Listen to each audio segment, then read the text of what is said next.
So hello guys, welcome to my YouTube channel chemistry medium. Myself Sunil और आज के video में हम स्टार्ट करेंगे केमिस्ट्री का नया chapter halo alkane and hello arenes को। सो गाइज, जो हेलो एल्केन्स और हेलो एरीन है, इस चैप्टर को हम 2 पार्ट्स में स्टडी करेंगे। पहला जो पार्ट होगा हमारा वो होगा हेलो एल्केन का, और सेकंड जो पार्ट होगा फिर वो होगा हेलो एरिन्स का। मतलब पहले जो जैसे हेलो एल्केन्स के वीडियो कंप्लीट हो जाएंगे, उसके बाद फिर हम वीडियो स्टार्ट करेंगे हेलो एरिन्स के। सो गाइज, अपने टॉपिक पे चलते हैं। जो हेलो एल्केन्स और हेलो एरीन है वो रियल में है क्या? तो ऐसा बोला जाता है जैसे कि यदि कोई हाइड्रोकार्बन है। अब जनरली हम पता है जो हाइड्रोकार्बन है वो भी 2 टाइप्स के हो सकते हैं। एलिफेटिक है, वो एरोमेटिक हो सकता है। सो जो नाम में आ रहा है हेलो एल्केन्स, यहाँ पर जो एक तो वर्ड आ रहा है हेलो और एक आ रहा है एल्केन्स, ठीक है। तो हेलो का मतलब यहाँ हो जाएगा हेलोजन से, ठीक है। और जो हेलो एरीन है उसमें भी एक वर्ड आ रहा है हेलो, तो इसका मतलब क्या हो गया? हेलोजन हो गया। दूसरा हेलो एल्केन्स में आ रहा है एल्केन्स, तो एल्केन्स का मतलब यहाँ हो गया हाइड्रोकार्बन, ठीक है। यहाँ पर हाइड्रोकार्बन हो जाएगा। और जो ये एरीन है ये भी क्या है? एक हाइड्रोकार्बन हो जाएगा। अब दोनों में फ़र्क क्या है? इसमें भी सेम हेलोजन है, यहाँ पर भी दोनों क्या है? हाइड्रोकार्बन है। तो इन दोनों में डिफरेंस क्या है हेलो एल्केन में और हेलो एरिन्स में? सो गाइस, अंतर सब इतना सा है कि ये जो हाइड्रोकार्बन है ये 2 टाइप का हो सकता है ये एलिफेटिक हो, और हो सकता है ये एरोमेटिक हो, ठीक है। अब यदि जो हाइड्रोकार्बन है वो हमारा एलिफेटिक है, ठीक है, हेलो एल्केन्स के अंदर यदि हाइड्रोकार्बन एलिफेटिक है तो वो कहलाएगा हेलो एल्केन्स। और यदि हाइड्रोकार्बन कौन सा है? एरोमेटिक है, तो वो कहलाएगा हेलो एरिन्स। अब ये बनते कैसे हैं, होते क्या है, हम पहले इसको डिस्कस कर लेते हैं। सो गाइस, करना क्या है, सबसे पहले हम लेंगे एक हाइड्रोकार्बन, ठीक है। तो एक बार मैं इसको, ठीक है, तो कोई भी हाइड्रोकार्बन ले ले। फॉर एग्जांपल हम यहाँ पर मैथिल ले लेते हैं। तो मैथिल ले लिया मैंने। अब क्या करना है, जो मैथेन है हाइड्रोकार्बन है, इसका कोई सा भी एक हाइड्रोजन एटम को, इस हाइड्रोजन एटम को मान लीजिए ये वाला, इसको मैं किसी हेलोजन एटम से, हेलोजन एटम का मतलब जैसे फ्लोरीन है, क्लोरीन है, ब्रोमीन है और आयोडीन है, किसी भी हाइड्रोजन एटम को किसी एक हेलोजन एटम से मैं रिप्लेस कर दूं, तो इस हाइड्रोजन को यहाँ से हटा देंगे और इसकी जगह कोई हेलोजन एटम रख देंगे, तो बन जाएगा CH3X। अब जो ये CH3X बन रहा है यही होता है हेलो एल्केन। तो कुछ भी नहीं है, किसी भी हाइड्रोकार्बन, अब वो एलिफेटिक है, एरोमेटिक है, के एक या एक से ज़्यादा हाइड्रोजन एटम्स को यदि उतनी ही संख्या में हेलोजन एटम से रिप्लेस कर दिया जाए, फिर जो कंपाउंड बनेगा वो कहलाएगा हेलो एल्केन्स। एक है हेलो एरिन्स। अब इस बार जो मैंने हाइड्रोकार्बन लिया था ये एलिफेटिक है। मान लीजिए मैं जो हाइड्रोकार्बन है वो मैं एरोमेटिक ले लूँ। फॉर एग्जांपल मैं ले लेता हूँ यहाँ पर बेंजीन। अब बेंजीन पे हमें पता है जो एवरी कार्बन होगा उस पर एक एक हाइड्रोजन जुड़ी होती है, तो ये मैंने इसकी हाइड्रोजन जोड़ दी। और जो हाइड्रोजन है, अब मैं क्या करूँ, किसी हेलोजन एटम से किसी भी एक हाइड्रोजन को मैं रिप्लेस कर देता हूँ। मान लो मैंने इस हाइड्रोजन को इस हेलोजन से रिप्लेस कर दिया, तो क्या होगा फिर, जो बेंजीन है उस पर एक हेलोजन एटम जुड़ जाएगा। तो यहाँ पर मैंने ऐड कर दिया X, और जो ये वाला H था हाइड्रोजन ये अपना बाहर निकल गया यहाँ से। अब जो कंपाउंड बना ये वाला, ये कहलाएगा हेलो एरीन, ठीक है। तो हेलो एल्केन्स तो क्या हुए, यदि किसी एलिफेटिक हाइड्रोकार्बन के हाइड्रोजन एटम को हेलोजन एटम से रिप्लेस कर दें, फिर जो कंपाउंड बनेगा वो होगा हेलो एल्केन्स। और यदि किसी एरोमेटिक हाइड्रोकार्बन कंपाउंड के हाइड्रोजन एटम को हेलोजन एटम से रिप्लेस कर दिया जाए, फिर जो कंपाउंड बनेगा वो होगा हेलो एरिन्स। तो इन दोनों में केवल इतना सा फर्क है। सो अब हम जो आगे स्टडी करेंगे वो केवल हेलो एल्केन्स को ही करेंगे। जैसे हमारा हेलो एल्केन्स कंप्लीट हो जाएगा उसके बाद हम स्टडी करेंगे फिर हेलो एरिन्स को। तो चलिए गाइस, अपने टॉपिक पे आते हैं, हेलो एल्केन पे।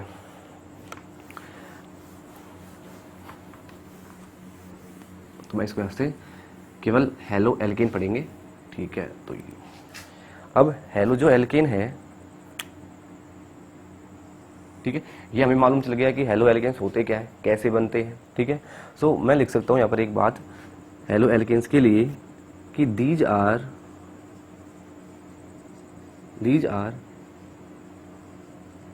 हेलोजन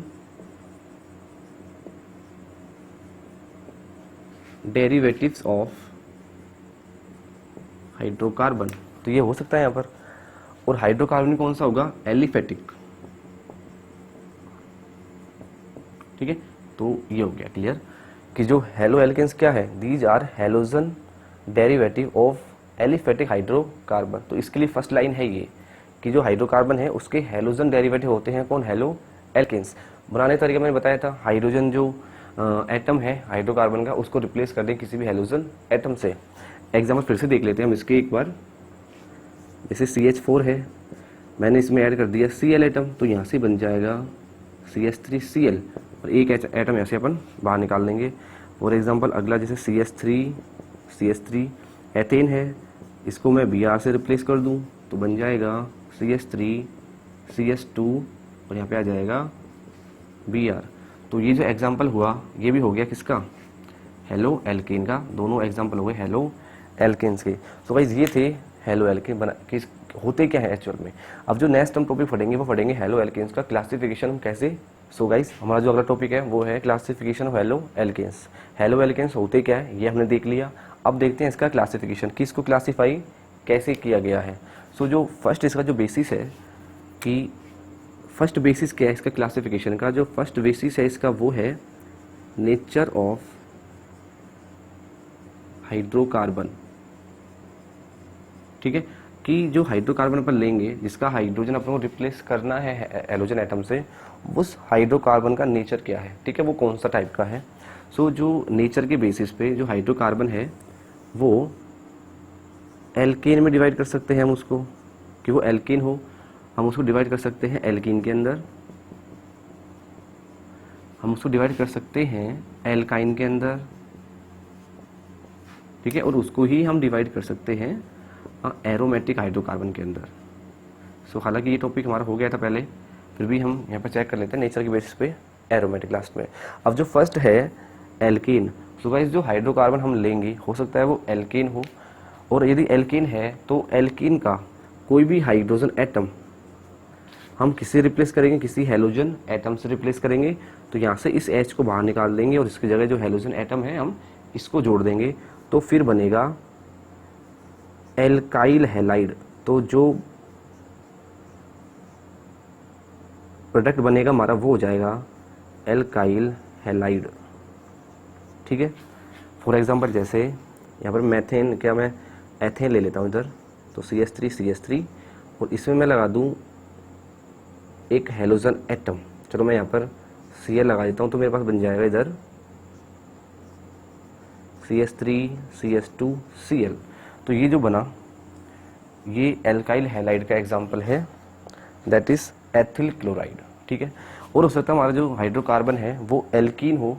अब यदि वो एल्कीन है तो हमें यहाँ से एल्कीन का कोई भी हाइड्रोजन एटम को किसी हेलोजन एटम से रिमूव कर देंगे, रिप्लेस कर देंगे, फिर जो बनेगा वो कहलाएगा एल्कीनिल हैलाइड, ठीक है। तो ये अगला हो गया। अब जैसे मैंने यहाँ पर एथेन लिया था तो हम यहाँ पे ले सकते हैं एथीन। तो यदि मैं एथीन के अंदर कोई भी एक हेलोजन एटम जोड़ दूँ तो ये जो कंपाउंड बनेगा ये कहलाएगा फिर एल्केनिल हैलाइड। इसी तरह से यदि जो एल्कीन है, एल्कीन में भी क्या होगा? हाइड्रोजन होंगे, तो उसका हाइड्रोजन एटम को हम रिप्लेस कर देंगे हेलोजन एटम से, फिर बन जाएगा एल्कीनाइल, दैट इज एल्काइनाइल हैलाइड, ठीक है। तो यहाँ पे केवल जो स्टार्टिंग का वर्ड है इसमें डिफरेंस है। एल्केन के अंदर ये एल्किल होगा, एल्कीन के अंदर ये एल्कीनाइल होगा, और एल्काइन के अंदर ये एल्काइनाइल होगा। तो केवल इतना सा डिफरेंस है। और जो जैसे अब यहाँ पर एग्जांपल देख सकते हैं हम एथाइन का, यहाँ पे मैंने एथेन लिया था, ये एथीन लिया है, तो यहाँ पर हम सीधा एथाइन एग्जांपल ले सकते हैं। तो एक मैंने Cl लगा दिया एथाइन के अंदर एक हाइड्रोजन निकाल के, तो ये एग्जांपल हो गया एल्किनाइल हैलाइड का। अगला जो है एरोमेटिक, तो मैंने जो अभी देखा था एरोमेटिक का मतलब हाइड्रोकार्बन है वो बेंजीन हो जाएगा। सो जो बेंजीन है इसमें किसी भी हाइड्रोजन एटम को हम रिप्लेस कर देंगे हेलोजन एटम से, फिर बन जाएगा हमारे पास कुछ इस तरह से। यहाँ पर जो बेंजीन है उस पर क्या आ जाएगा? कोई भी हेलोजन एटम ऐड हो जाएगा, और ये जो होगा वो कहलाएगा एराइल हैलाइड। तो इसका जो नाम है वो हो जाएगा एराइल हैलाइड। तो ये था क्लासिफिकेशन नेचर ऑफ हाइड्रोकार्बन के बेसिस पे। कुछ नहीं करना, हाइड्रोकार्बन कौन सा है, वो एल्किन है, एल्कीन है, एल्काइन है या फिर वो एरोमेटिक है, तो इसके बेसिस पे जो नाम है इनके डेरिवेटिव्स के वो भी क्या हो जाएंगे, अलग अलग हो जाएंगे।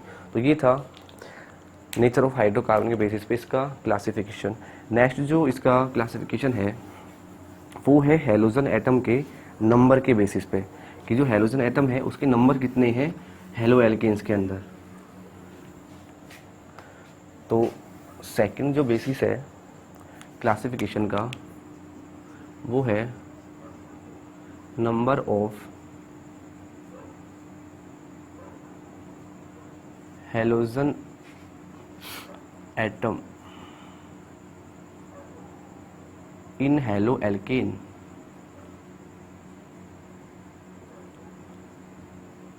ठीक है, तो ये सेकंड बेसिस हो गया क्लासिफिकेशन का। ठीक है, तो इस बेसिस पे नंबर ऑफ हैलोजन एटम के बेसिस पे भी हम हेलो एल्केन्स को डिवाइड कर सकते हैं। पहला मोनो हेलो एल्केन के अंदर, ठीक है। सेकंड हम इसको डिवाइड कर सकते हैं डाई हेलो एल्केन के अंदर। थर्ड हम इसको डिवाइड कर सकते हैं ट्राई हेलो एल्केन के अंदर। एंड फोर्थ हो जाएगा इसमें टेट्रा।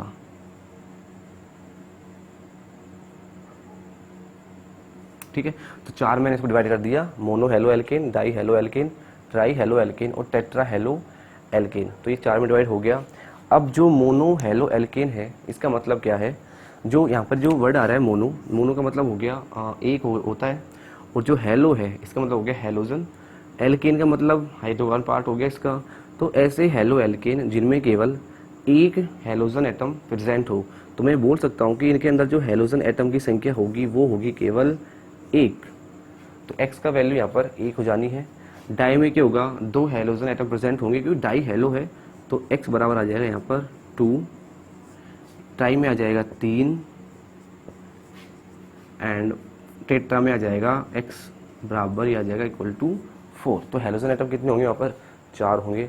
सो गाइज जैसे इसका मैं एग्जांपल लिखूँ मोनो हेलो एल्केन का, सो जैसे मैं लिख दूँ यहाँ पर CH3 CH2 Cl, तो यहाँ पर जो Cl है वो केवल सिंगल प्रेजेंट है, एक प्रेजेंट है, इसलिए एग्जांपल हो गया मोनो हेलो एल्केन का। डाई के अंदर दो हो जाएंगे हेलोजन, ठीक है, जैसे CH3, चलो यहाँ पे मैं देखूँ CH2, एक Cl मैंने इस पर लगा दिया, दूसरा Cl मैंने इस पे, तो यहाँ पर दो हो गए। ऐसे इसमें 3 हो जाएंगे, उसमें 4 हो जाएंगे। तो ये तो इसके एग्जाम्पल है, लेकिन इसको भी फिर हम आगे क्लासीफाई कर सकते हैं। जैसे मैंने मोनो जो हेलो एल्केन है इसको भी हम आगे डिवाइड कर सकते हैं। तो जो मोनो हेलो एल्केन है इसको भी मैं फर्स्ट डिवाइड कर सकता हूँ 1 डिग्री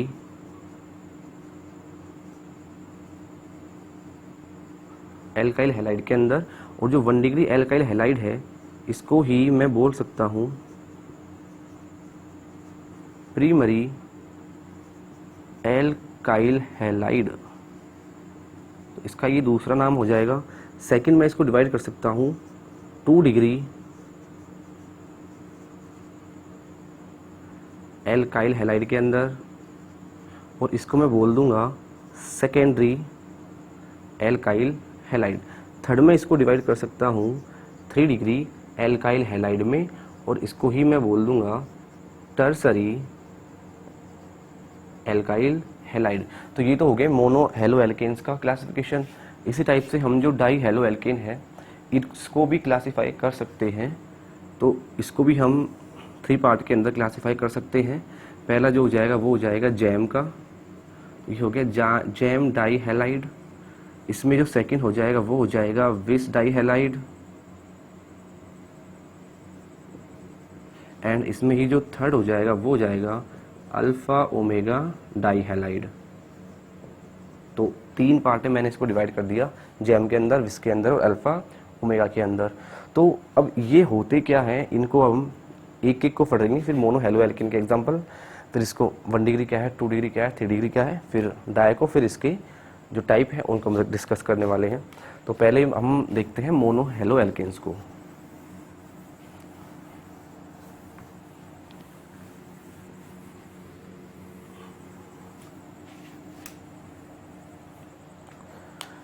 फर्स्ट जो है वो है मोनो हेलो एल्केन। तो ऐसे हेलो एल्केन्स हैं जिनमें केवल एक हेलोजन एटम प्रेजेंट हो, तो वो हो जाएंगे मोनो हेलो एल्केन्स। तो x बराबर यहाँ पर केवल एक होगा।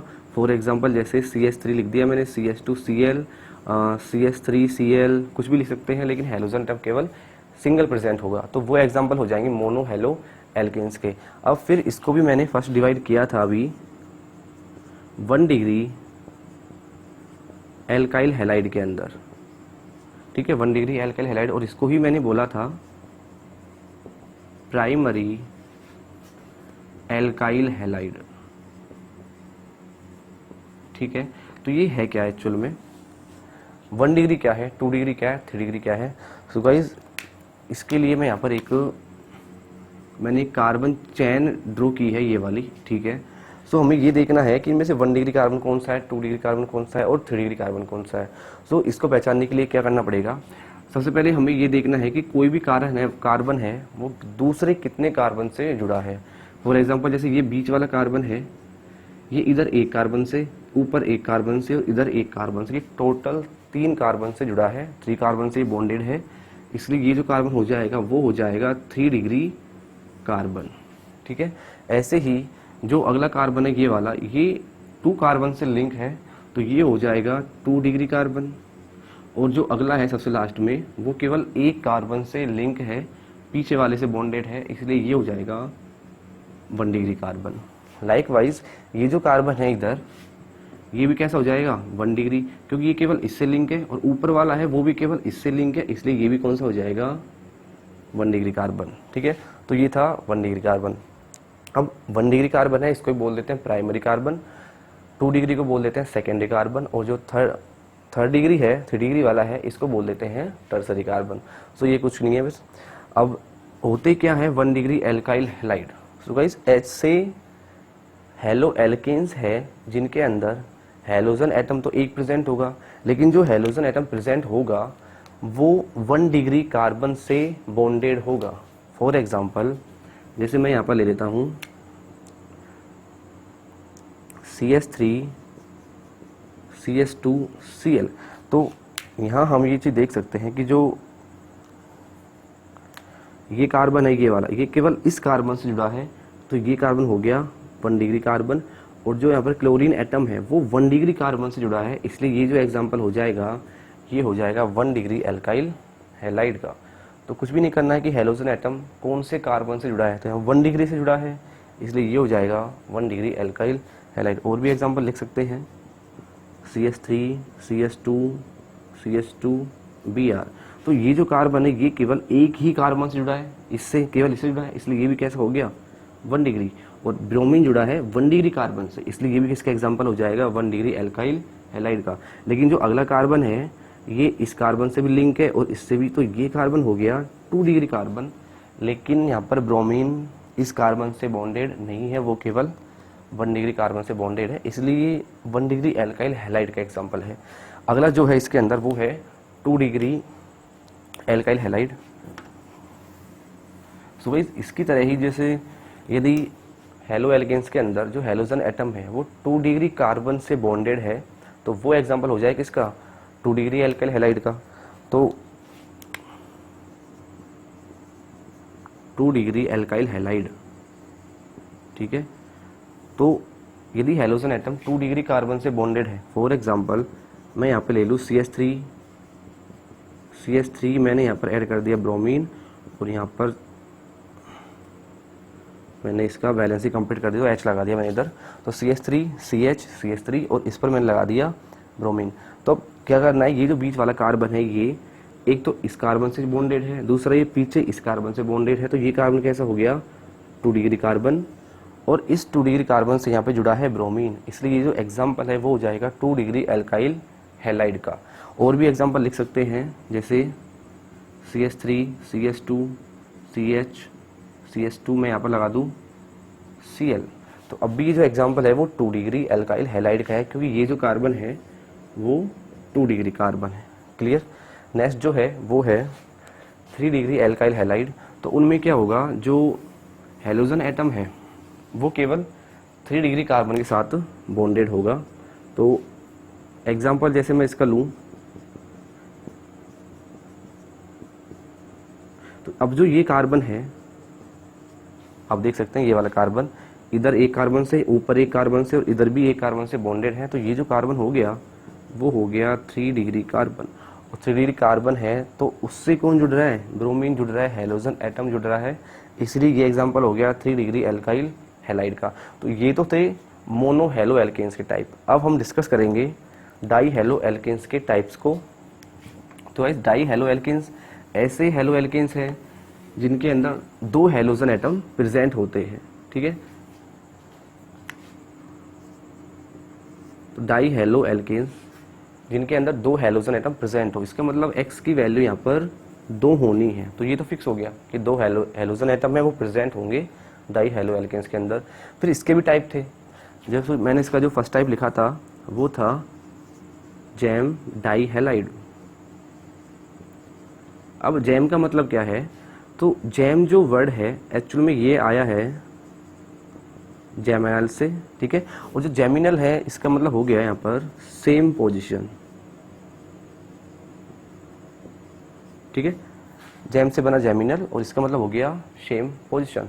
अब सेम का मतलब ये हो गया कि जो दोनों हेलोजन एटम प्रेजेंट होंगे वो एक ही जगह, एक ही पोजीशन पर प्रेजेंट होंगे। जैसे मैंने इसका एग्जांपल ले लिया, इधर मैथेन लिया मैंने, तो HCl और Cl, तो मैथेन के 2 हाइड्रोजन को मैंने 2 Cl एटम से रिप्लेस कर दिया। अब यहाँ पे दोनों जो Cl एटम है वो एक ही कार्बन पर प्रेजेंट है, एक ही पोजीशन पर प्रेजेंट है, इसलिए ये जो एग्जांपल है ये हो गया किसका, जैम डाई हैलाइड का। जैम का मतलब जैमिनल और इससे बना सेम पोजीशन, तो दोनों हेलोजन एटम एक ही जगह प्रेजेंट होंगे। तो ये एग्जांपल हो गया जैम डाई हैलाइड का। एक और एग्जांपल लिख सकते हैं, जैसे CH3 CH Cl और Cl। तो यहाँ पर भी दोनों जो Cl एटम है वो एक ही कार्बन पर प्रेजेंट है, इसलिए ये भी एग्जांपल हो गया जैम डाई हैलाइड का।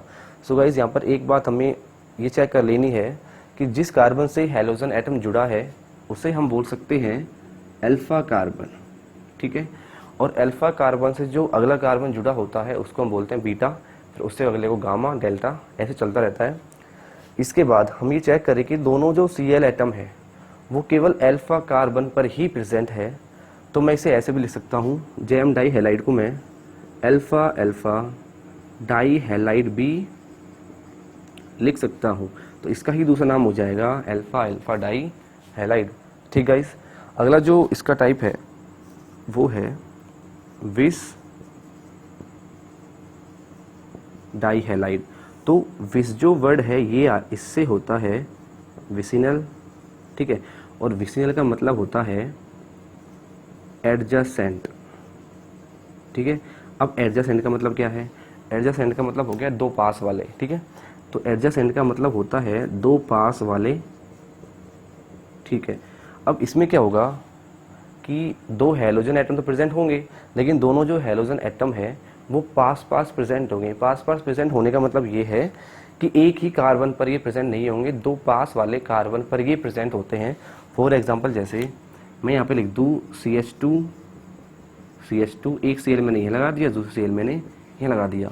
अब 2 Cl प्रेजेंट है, इसलिए किसका एग्जांपल हो गया, डाई हेलो एल्केन का। लेकिन दोनों Cl अलग अलग कार्बन पर, वो भी पास वाले कार्बन पर प्रेजेंट है, इसलिए ये एग्जांपल हो गया विस डाई हैलाइड का। अब इम्पोर्टेंट बात यहाँ पर ये है कि किसी भी, जैसे ये इस कार्बन से एक Cl जुड़ा है, तो यदि मैं इसको अल्फा कार्बन मान लेता हूँ तो उसके जो पास वाला कार्बन होगा ये हो जाएगा बीटा कार्बन। तो इसको मैं लिख सकता हूँ विस्को, तो विस्को ही मैं एक दूसरा नाम दे सकता हूँ, वो हो जाएगा अल्फा बीटा डाई हैलाइड। ठीक है, इसको ही बोल सकते हैं। जैम को अल्फा अल्फा बोलेंगे, विस्को अल्फा बीटा बोलेंगे। ठीक है, यदि अगर आप इस कार्बन को अल्फा मानते हो इस वाले को, तो वो अपने आप क्या हो जाएगा, वो बीटा हो जाएगा, तब भी नाम क्या होगा, अल्फा बीटा होगा। तो कैसे भी लिख सकते हैं, और एग्जांपल लिख सकते हैं। जैसे मैं लिख दिया CH3 CH CH CH3, यहाँ मैंने Br लगा दिया और यहाँ मैंने Br लगा दिया। अब बी दोनों बी आर है वो बिल्कुल पास वाले कार्बन पर प्रेजेंट है, तो ये भी किसका एग्जाम्पल हो जाएगा, इसका। नेक्स्ट जो टाइप है वो है अल्फा ओमेगा, तो वो डाई हेलो एल्केन का ही अगला क्लासिफिकेशन है। तो नेक्स्ट है इसमें अल्फा ओमेगा डाई हैलाइड। तो अल्फा ओमेगा डाई हैलाइड का मतलब क्या है, तो ये सिंपल सा है, जैसे कोई कार्बन चेन है, कोई भी हाइड्रोकार्बन है, मान लीजिए इसमें मैंने 5 कार्बन का एक हाइड्रोकार्बन ले लिया और दोनों जो हेलोजन एटम है वो कुछ ऐसे प्रेजेंट होंगे। इसका मतलब जो हेलोजन एटम है वो कार्बन चेन के बिल्कुल एज पर, बिल्कुल लास्ट में प्रेजेंट होंगे। जैसे एक यदि इस कार्बन पे है तो दूसरा हेलोजन बिल्कुल लास्ट वाले कार्बन में प्रेजेंट होगा। यदि ये कोई कार्बनिक चेन है तो एक हेलोजन एटम होगा इधर, दूसरा होगा इधर, बिल्कुल स्रो पर एज प्रेजेंट होंगे, तो इसे ही हम बोलते हैं अल्फा ओमेगा डाईहैलाइड्स। ठीक है, अब देखिए यहाँ पर एक इसका दूसरा नाम भी होता है, हमें ये चेक करना है जो CH2 है, ठीक है, ये CH2 लिखा हुआ है बीच में, इस ग्रुप का नाम क्या है, तो इस ग्रुप का जो नाम है वो होता है मिथिलीन ग्रुप। ठीक है, इस ग्रुप का नाम होता है मिथिलीन। और आप ये चेक कर सकते हो कि इस Br से इस Br के बीच में यहाँ पर 1 2 3 4 और 5 मिथिलीन ग्रुप आ रहे हैं। हो सकता है चैन और लंबी होती तो और भी ज़्यादा आते, तो इसका मतलब ये बोल सकते हैं कि यहाँ पर बहुत सारे मिथिलीन ग्रुप प्रेजेंट हो सकते हैं। यदि बहुत सारे हो जाए तो हम बोलेंगे पॉली मिथिलीन हैलाइड। तो अल्फा ओमेगा का ही दूसरा नाम हो जाता है यहाँ पर पॉली मिथिलीन हैलाइड। तो ये हो गया इसका दूसरा नाम। सो गाइस ये था क्लासिफिकेशन हेलो एल्केन्स का on the basis of halogen, number of halogen atom. अब जो अगला जो क्लासिफिकेशन है इसका वो डिपेंड करता है कि जो कार्बन एटम है जिससे हेलोजन एटम जुड़ा है उसका टाइप क्या है। ठीक है, तो अगला जो क्लासिफिकेशन का आधार है, बेसिस है, वो है टाइप ऑफ कार्बन एटम। ठीक है, तो इस बेसिस पे हेलो एल्केन्स को हम डिवाइड कर सकते हैं। पहला हो जाएगा इसके अंदर एलाइलिक हैलाइड, सेकंड हो जाएगा इसके अंदर बेंजाइलिक हैलाइड, थर्ड हो जाएगा इसके अंदर